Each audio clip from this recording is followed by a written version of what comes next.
So just to set the stage a little bit, as we know, Google wants to answer your questions, and they want to answer your questions in the best possible way. So what they're looking for is results that match obviously what's put in that little search bar. To keep it simple, I'm going to show you an example of marketing agency in Richlands. And really what we're going to focus on right now is this golden piece of real estate up here at the top of this search result. And now every so often you'll see a very slightly different view where there's going to be ads above that.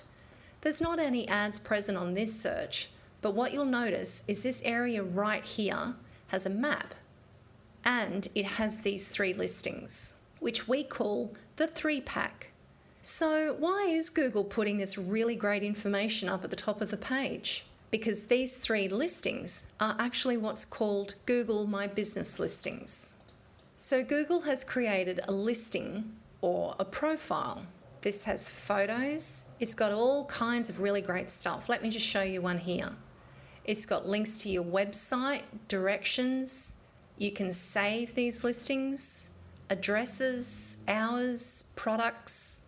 This awesome stuff right here, photos, which is really going to enhance your profile. It's got information about reviews, what people are saying about you, what kind of reputation do you have. Here's some more context for the reviews. So as you can see, this is a lot of information that Google is putting out on the web. This doesn't have anything to do with your website. It doesn't have anything to do with a paid ad campaign that you're running. This is Google's own property, its own profile, its own way of showcasing businesses. And so I just want to make sure that A, you understand that that's what we're really talking about. Here's how it shows up in a search engine. And B, why it's so important, because as you can see, it's up here at the top. If you keep scrolling, you get to these, what we would call organic listings, and these go to your websites. So this has to do with the web. It has to do with SEO or other campaigns you might be running with. This area right up here is free. It's something that's very important, and it's something that will absolutely revolutionize the amount of phone calls that you can get and how clients are reaching out to you. As you can see, I searched for marketing agency Richlands, and all of these search results here have this little word next to them, marketing agency. So that means that each of these businesses has selected marketing agency as a primary category. Now, this is key. You're going to need to make a decision about what your primary category for your Google My Business property is going to be.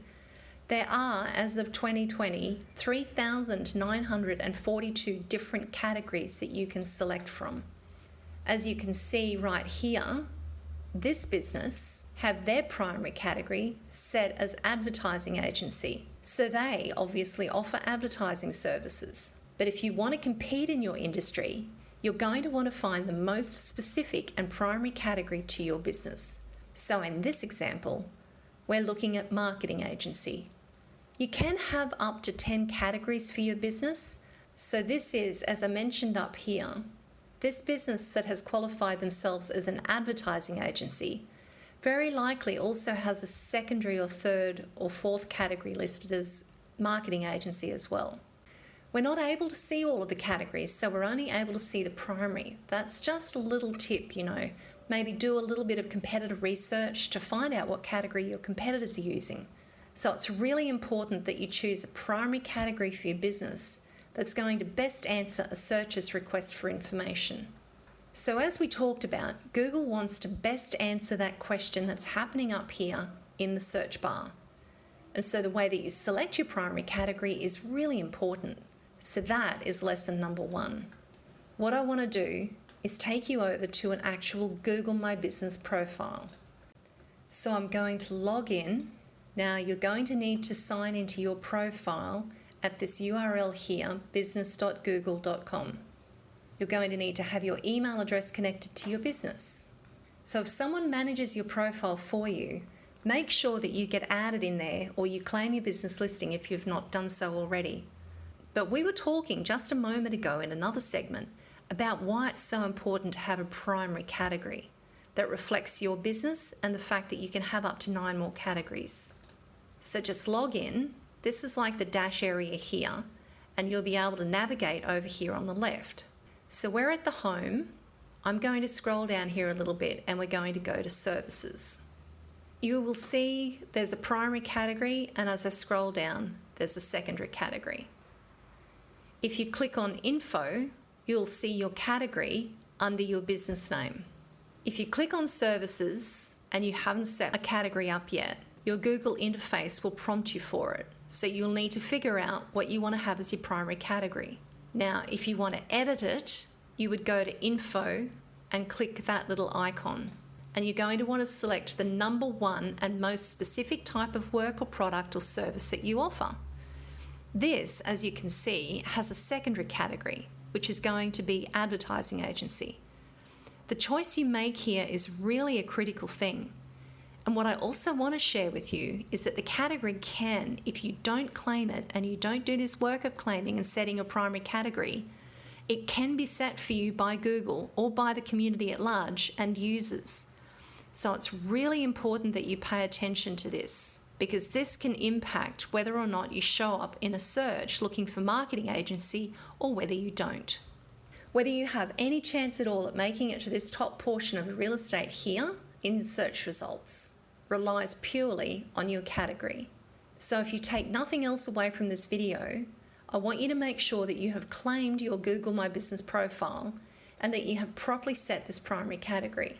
Now, if you don't have a ton of other things that you do, let's say in this example that it's really marketing and advertising, you don't want to go ahead and add any additional categories or sections to your site here for categories.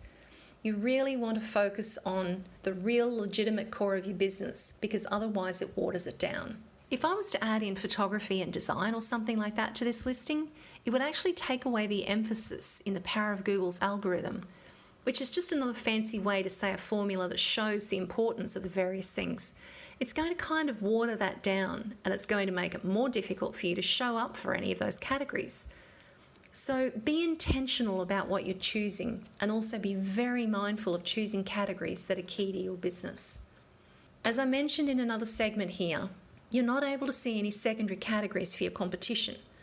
But what you can see is just making sure that the primary category that you believe your primary competitors are using is the same one that you want to compete on, so that you don't miss out on the market share. So just a quick look at the dashboard for Google My Business, and you can see here in services, you're able to select your primary and secondary category.